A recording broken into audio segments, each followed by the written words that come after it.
afternoon, everybody. My name is Bob Michelson. It's great to be back here in Cohasset. Today we're going to be talking about gray seals and great white sharks of Cape Cod. Now, I'll start off by telling you I'm recovering from losing my voice. So if my voice starts to fade, my daughter's going to step in and take over for me. So if I start to sound squeaky, please understand.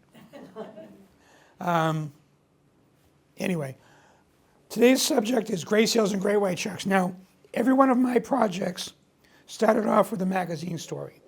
So I wanted to do a story on seals because this guy got all the media attention. Great white sharks get all the media attention. Nobody talks about the seals. I wanted to find out why there are more sharks up here feeding on seals, so I started looking into it. Oh, they feed on them? Yes. Here are 800 gray seals hauled out on a sandbar inside of Chatham Harbor. And the reason they're out on a sandbar is just outside of Chatham, the day that we visited, there was a 17-foot-long female great white shark hunting them. And the only way for them to stay safe is to get out of Dodge. If they don't get out of the water, they're a snack. And this time of year, when the ocean temperatures get above 70, our shark is feeding every 3 days. So here in the middle is a bull gray seal. He's 8 feet long and weighs 1,000 pounds. He's got a lot of blubber. Sharks love eating the blubber of seals. Now, we had a couple of shark attacks 10 years ago on the Cape. One person perished. The following year, a second person got attacked but survived but lost a limb. Sharks are not hunting people. They're hunting seals. But by us being in the water in the presence of seals, we present ourselves as a potential food source to the predator. To the shark. To the shark. So if you see seals swimming in the ocean, pulled out on a beach or pulled out on rocks, do not go any deeper than your knees. Because a big great white shark cannot come that shallow to grab you. Or you can do this thing, you can go to a swimming pool, you can go to a freshwater pond or a freshwater lake. No sharks. Well, you have to sacrifice something. So the male in the middle is surrounded by his harem of about 20 females. The male has a cluster of about 20 to 30 females that he mates with every season. And those are his women. You don't want to mess with him. He mates with everyone? Yep. They're not like humans. They're not monogamous. And do they birth one at a time, or do they have multiple births? The females give one pup a year, one pup at a time. So here is a photo. So here in this photo, on the far right-hand side, we have a newborn gray seal pup that's pure white. It's 1 week old. Now at birth, gray seal pups are 3 feet long and weigh 30 pounds. Mums, imagine giving birth to a 30-pound baby. I hear a lot of giggling. Now, usually just one pup. To the left of the baby is a female gray seal, 6.5 feet long, 600 pounds. To the left of that are 4 adult harbor seals. An adult harbor seal is up to 4 feet long and weighs maybe 200 to 250 pounds. So the sharks are not hunting the harbor seals, they're hunting the bigger, fattier gray seals.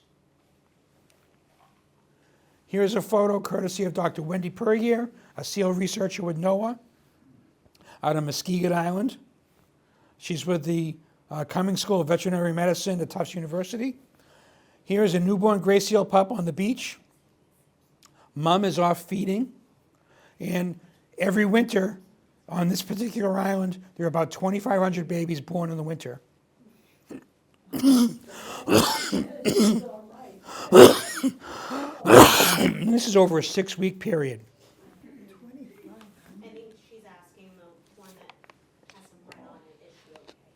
That's the amniotic fluid from the mother's womb. Okay.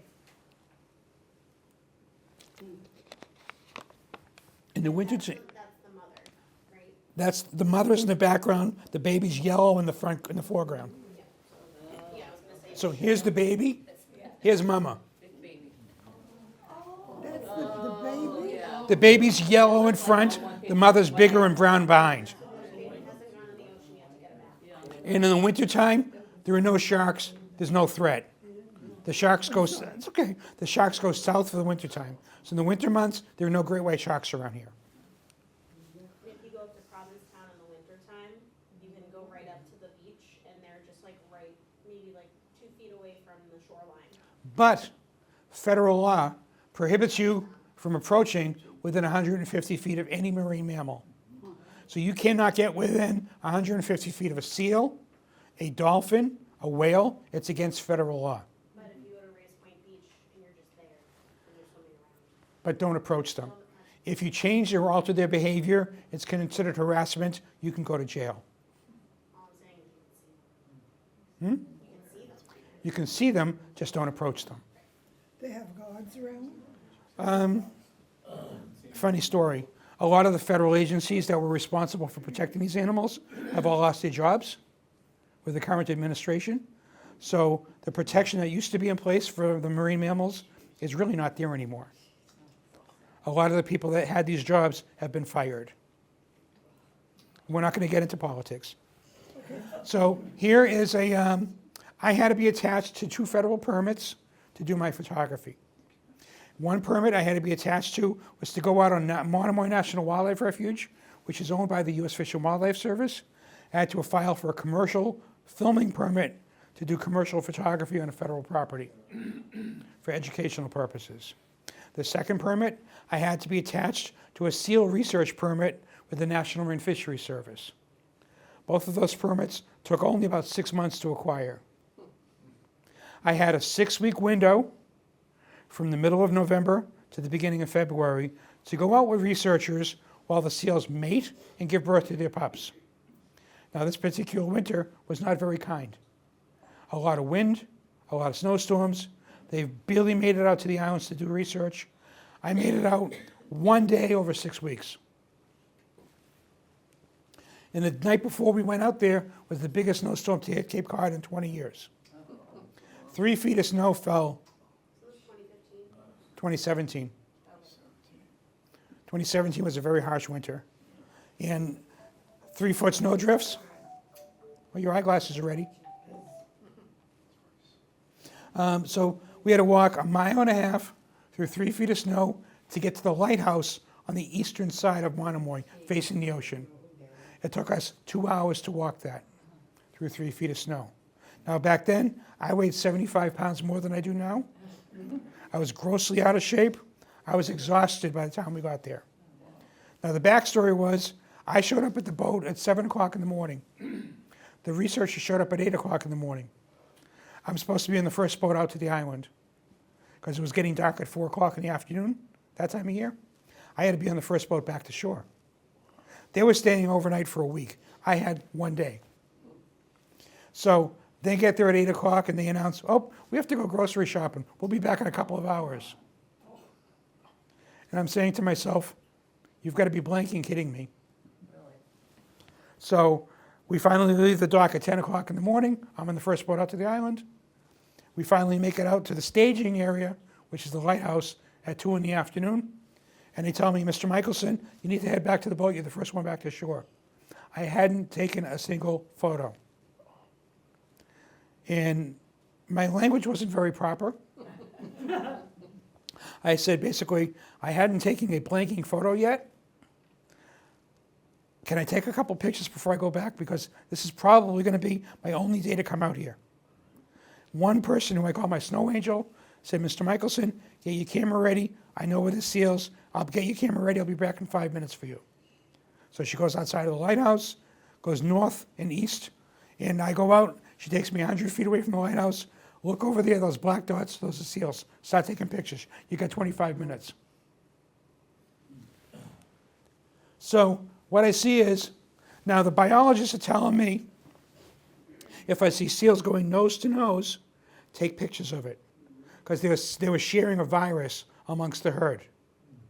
This particular winter, over 1,000 seals died from the flu up in Maine. and they were concerned the flu was being spread to Monomoy on Cape Cod. So if I saw seals going nose to nose, take the photo to show how they're spreading the flu. What I didn't know at the time was the bigger one was a boy, the smaller one was a female, and they weren't introducing themselves for social reasons. I'm the first person in the United States to document gray seals actually mating.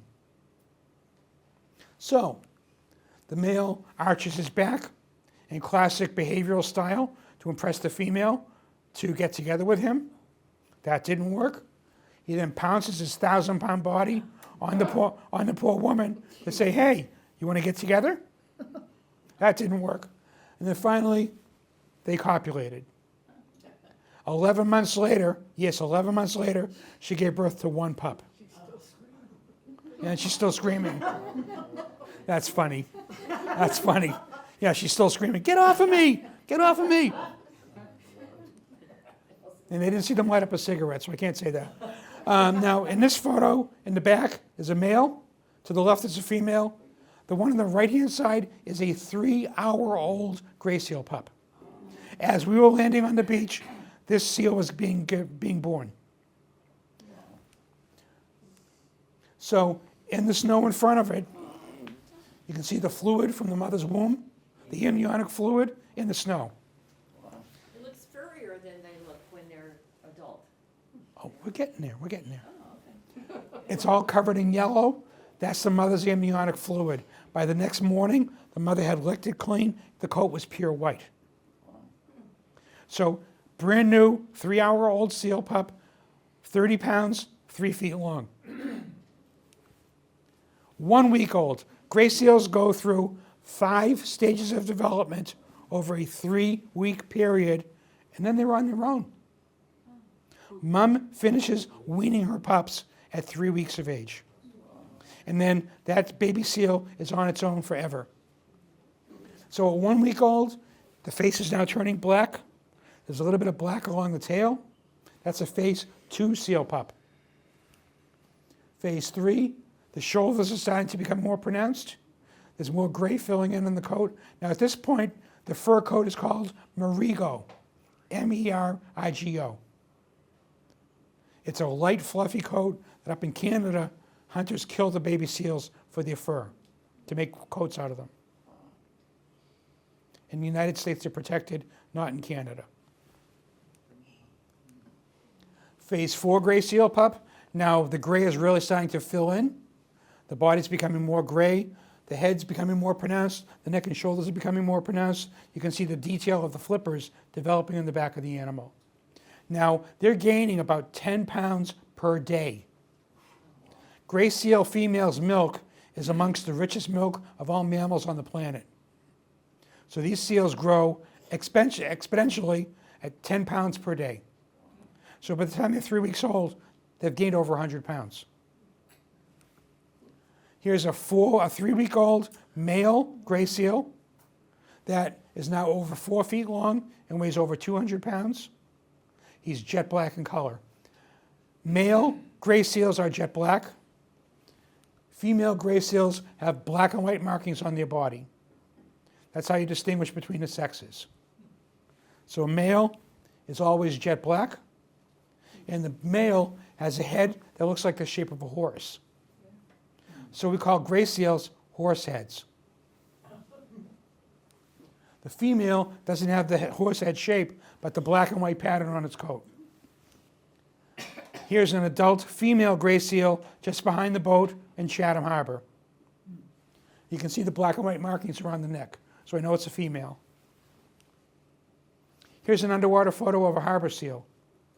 Now, harbor seals have the face of a pug, a puppy. So we call harbor seals dog faces, because they have the face of a dog. And they're much smaller. Sharks don't mess with these. There's not a lot of blubber on them. The sharks don't waste their time chasing a much faster, smaller animal. Do they make noise? Oh, they bark up a storm. They smell too. They have bad gas. So imagine 800 seals with bad gas. It's not pleasant. It's not pleasant. You need a major odor eater. major odor eater. Now here's an aerial photo some 30 years ago on Monomoy from an airplane. There are 731 seals in this picture. 8 are gray seals. 30 years ago, all the seals on Cape Cod, excuse me, were harbor seals. The harbor seals have now been displaced by the gray seals. Harbor seals are now the inner harbors and bays up and down our coastline. The gray seals have taken over the heavy, deep access open ocean territory. Do they get along? No? They get along, but the gray seals are much bigger, and the harbor seals don't mess with them. They all cohabitate. They share the same habitat, but gray seals are much bigger. Harbor seals just don't mess with them. Now here is a group of females at the edge of Monomoy, and they're just relaxing, trying not to get eaten by sharks. The second part of the research that I'd never got to see, because I was supposed to go out over 2 days, I only made it out 1 day, was to photograph the research that they're taking place with the seals on these islands. So here, biological technician Elizabeth is showing the correct way of holding a baby seal still without doing any harm to it. They draw blood samples, they take measurements, they put tags on the flipper, they weigh the animal, they give it a complete physical to make sure mom is doing a good job raising her baby. The one in the back, what's on her head? It's a seal hat. She didn't skin it, Shame on her. They sell them, they make them. they make them. They knitted it. These people are hysterical. They're dedicated professionals. They would give their left arm to help a seal. They would not do anything to put the animal in harm's way. Plus, if they harass them, they lose their permit, they lose their grant money, they go out of business. It's very serious business. I vehemently adhered to the rules while I was out with them, because they can tell me to go back to the boat and I'm done. And I wouldn't be welcome anymore. Now, I want to work with these people in the future. I don't want to tick them off. So you do what they tell you to do. Now, I can approach within 150 feet under their permit. I didn't have to. I had a big telephoto lens to get all the pictures I showed you, so I didn't have to get within 150 feet. But they told me, we may be on our bellies crawling to the seals. And you may get within 15 feet of a seal. But be aware, if there's a male circling around us, we need to book it out of there. Males are very protective of his brood. You don't want to get between him and a female. I didn't want to be pounced on by a 1,000-pound seal. I had no interest in that behavior at all. Now, they put the baby seal in a blue bag. They hold up an oar with a portable scale, and they're weighing the weight of this particular seal to see how old it is, how much it weighed, how well mom's doing taking care of it. Now, they can tell by the weight and the length how old the baby is. They tag 50 seals per winter on Monomoy, 50 seals per winter on Muskeget Island off of Nantucket. So they only do 100 seals per winter. And they spend a week at a time out there doing this. Snowstorms, crappy weather, they're out there. Now they're measuring the girth, they're measuring the flippers, they're measuring the tail, they're measuring the snout, they're measuring the neck, the shoulders, the ears. Every part of the animal gets measured. And every seal has a piece of paper with all this documentation written down. Very specific data. Are they docile while they're being weighed and everything? They're being pinned by a human. They can't move. Now, at this age, at 2 weeks old, they can't run. They can't even walk. Seals, when they're up out of the water, wriggle like a snake. And if you're pinning that baby still, it can't go anywhere. Mom stays away. Mom won't mess with humans. So mom stays in the water, keeping a watchful eye on her baby, but she's not going to attack you. What's the lifespan of a seal? Over 30 years. Well, They're long-lived animals. And they know the lineage based upon the DNA. They're drawing a blood sample to do a DNA testing to see who the parents are. Where do they originate from? Are they from Canada? Are they from Cape Cod? Are they from New Jersey? Where do those animals come from? They have a database on all of this information. Do they reproduce every year? Every year, mom gives birth to a new pup. So right after she weans her 3-week-old pup, she mates. Immediately. Wow. They don't mate for life. There's no monogamy. There's no, There's no monogamy. I'm with my same wife for 37 years. We have one daughter out of the outcome. We now live with her and her husband. Seals are not like How that. old are the females when they first give birth? They can be 2 years old. So they might have 28 calves or? Yeah, pups. Yeah, pups. A baby seal's a pup. Sorry, I have to. Get with the program, lady. It's a pup. So here they're putting a tag on its flipper. That tag is numbered exclusively for them. This is seal number. We can't see the number, but you will shortly. That tag stays on the flipper of that animal for the rest of its life. If the seal gets killed, they harvest the tag and turn it into the federal authorities to know where it was killed, how old it was, where it was captured. Every bit of information needs to be turned over to the National Marine Fisheries Service. Now they're swabbing the nostrils for viruses to see if it has a disease. They also use that for DNA analysis and to check for lineage. Because if they recently went nose to nose with another seal and got diseases from it, they want to see how it's spreading. Here's the tag. This is baby seal number 876 in a 20-year study when I took this photo. It's now been 6 years longer. There's another 250 seals added to this.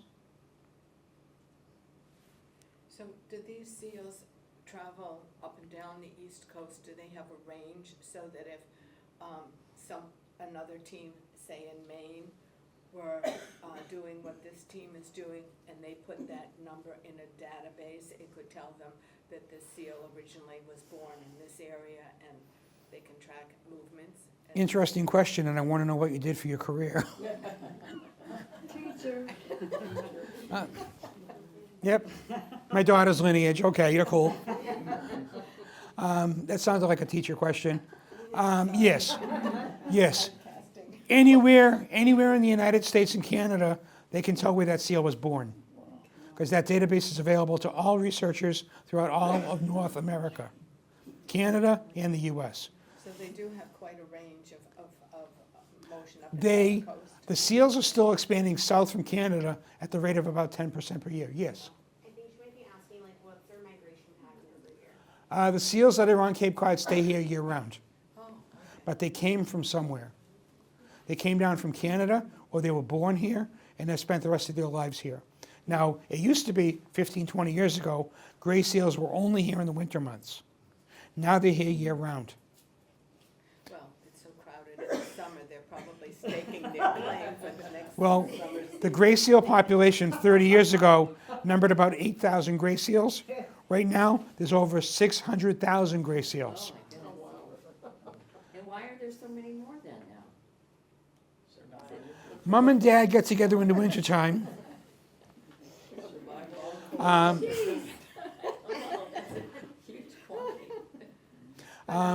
They're still expanding south from Canada because they're out of habitat. So the southernmost extent of our gray seal is New Jersey, but they very typically don't go further south than Cape Cod. Cape Cod is about the southernmost extent of the range, and there's data from Dr. Perrier that 5,000 years ago, there were killer whales hunting great white sharks, hunting gray seals off of Cape Cod. So a lot of history. So but there aren't many predators 5,000 for them? years ago?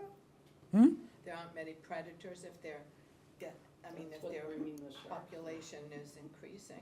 Well, the seal population is expanding, and with 600,000 seals peeing and pooping in the ocean, and the currents going from here down to the southern tip of Africa, where the white sharks originate from, it's drawing more and more white sharks every year.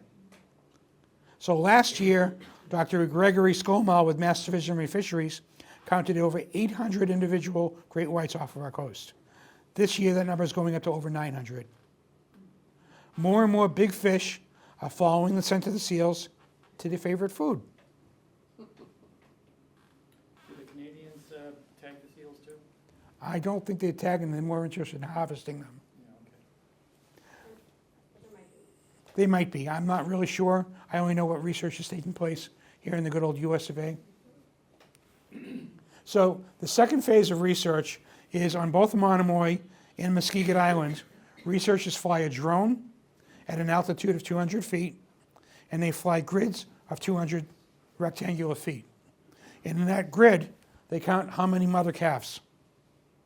So I see about 50 mothers and calves in this one photo of one 200-foot grid.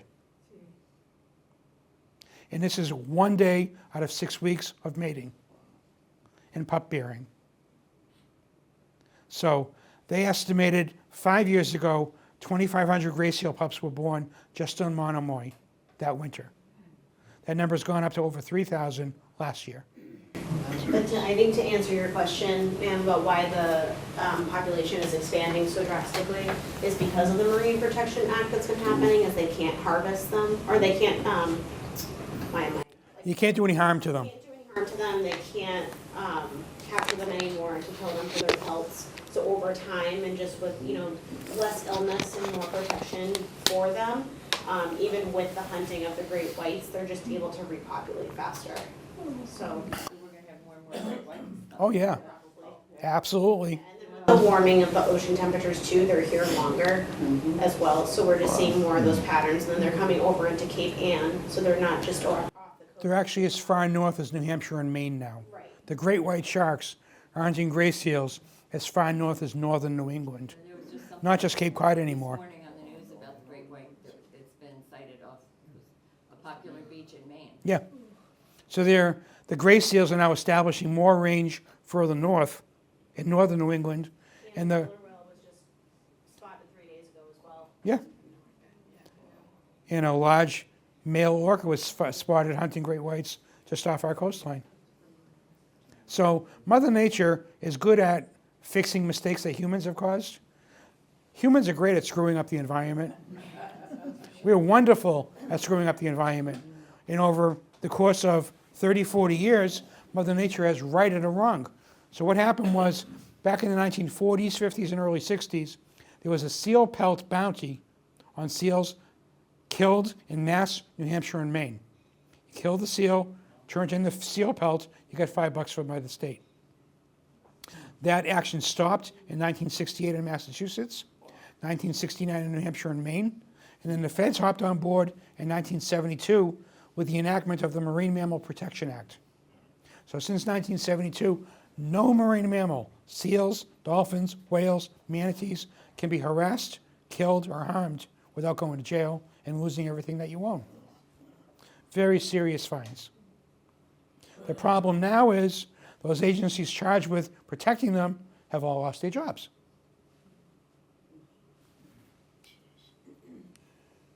So here's an interesting photo. There's seals off the southern tip of Monomoy. Look what's just north and east of them. A great white shark hunting them. Now that shark is down current of the seals. The seals do not know that shark is there. They're very smart apex predators. Here's a great white shark hunting gray seals swimming in Monomoy. Now, when I've been down there different times, we've seen partial seal carcasses washed up in the beach. Not pretty, but it's nature. It happens. So a 17 to 19 foot female great white shark can open up her mouth this much and take a 1,000-pound seal and eat him whole in one bite. So we are just a snack. Now, incidentally, if we're swimming amongst seals, we are enticing a shark to taste us. They're not hunting us. They will taste us. But that taste for a human is typically fatal, because they're going to remove a leg, they're going to remove an arm, they'll take half of your side out, and you're not going to survive. So, if you see seals swimming in the water, hauled out on a sandy beach or on rocks, what are you going to do? Well, get out, but don't go any deeper than your knees. A big shark cannot come that shallow and grab you.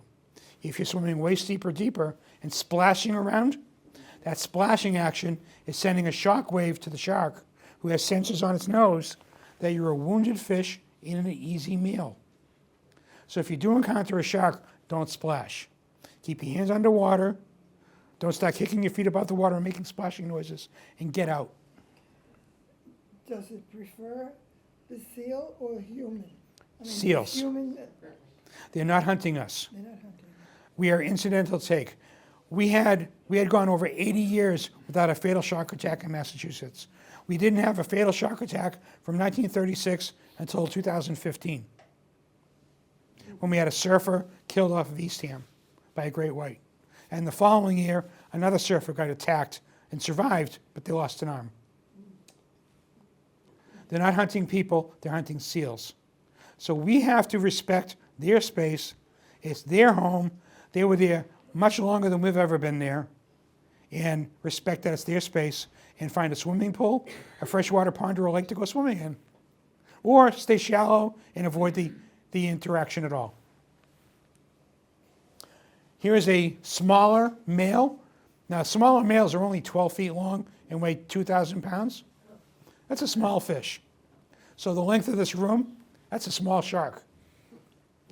He can open up his mouth this much and can take an 800-pound seal and bite him in half. Here's a female, 17 feet long, 3,500 pounds. This shark weighs more than my Nissan SUV and can open up her mouth this wide. Because sharks don't have a backbone, they don't have a spine, so they can open up the bottom and top jaw simultaneously to take a bigger bite. As right now when I'm talking, only my bottom jaw is flapping, the top one's attached to my spine. Other than that, I'd be going like this all day. It's like the name is so innocent. Yeah. There is no attempt to do away with the sharks. Sharks are protected. They're protected, You cannot kill a great white shark. even though it's so dangerous to the human. But they're apex predators. They take out weak and sick animals from the environment. It would also just ruin the entire food chain and the food cycle that it's a part of. So, We're basically trying to let Mother Nature do her due diligence. Excuse me. Here's another shark. They give them cute names for not cute fish. Excuse me.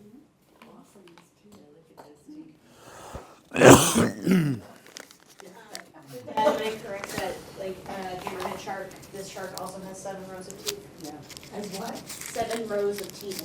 7 rows of teeth? Yeah. Now, when we're born, we have baby teeth. We lose our baby teeth. We get our adult teeth. And then if you're like Mr. Michelson, you spend the rest of your life paying Gentle Dental to fix them. Sharks don't have that problem. They lose a tooth doing battle or capturing its food. So they will always have 7 rows of teeth. So if they lose one while they're fighting or trying to catch their prey, then it'll just regrow the next day. And they just keep having continuous 7 rows of teeth. That is amazing. Isn't it incredible? I can't imagine. I just, Mine would go. I know. Did they name them all? If they tag them, they name them all, similar to a whale. So if you go on a whale watch and you see a humpback whale, every fluke has its own design on the back. It's like a thumbprint for a whale. So if they're studying them as well, they'll name them, just to nickname them. Because it's much easier to remember Keeley than WS15-14. So it's just a nickname to help them remember. And all the sharks have unique scars on the sides of their bodies that they can identify which fish is which.